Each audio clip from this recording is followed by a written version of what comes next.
Hi, Joan Whitson here with the Early Learning Coalition of North Florida. Today I'm going to talk about some simple preschool scissor activities you can try with kids. Developing fine motor skills is very important for young children.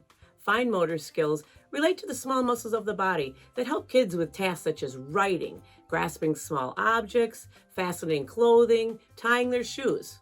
Teaching scissor skills doesn't have to be complicated. When introducing scissors, I like to first introduce cutting things like Play-Doh or yarn, or even how about spaghetti? The kids will have a blast with that. Then we move on to paper and other materials. You'll love this easy setup cutting tray for preschoolers, and I bet you'll be able to set this up in less than 2 minutes. I would keep a cutting tray if I was a teacher in a classroom on hand at all times for an extra activity just to pull out for kids. First, grab a tray or a container. I found a cookie sheet. And then cut several pieces of colored cardstock paper. And you can cut it in all different sizes. I like first to introduce kids to the thicker paper like cardstock. It's firmer and it's easier for them to cut it first. Then we'll move on to regular paper. Then you go ahead and you draw designs on it. So zigzags maybe, or slits. And on this one, I did a smiley face with slits all around the paper. And these are guidelines for the kids to cut. And then you simply just throw those in a tray with some child's scissors. And I've actually got a rounded edge and pointed edge.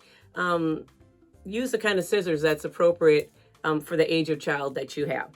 And then you just introduce the tray to your child. And then once you've shown them what to do, just let them have fun cutting and cutting away. Make sure you also include some plain paper because they might want to cut out their own designs as well. Now, this is important. When they're cutting, refrain from criticizing or correcting. Just model good scissor skills and remind them to keep the smiley face up and as they're cutting, and that will really help. One of my favorite scissor skills, though, that I learned years ago was to draw a smiley face on the child's thumb. And this will help them to remember to keep their thumb facing upwards while cutting. It really works. See? Perfect.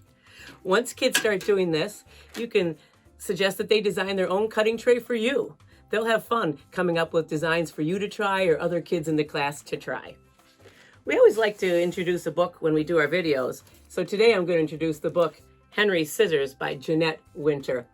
This is a great story about the artist Henry Matisse, who later in life actually made art masterpieces by just cutting with scissors. Well, I hope you try some of these activities at home and in your classroom. Happy cutting.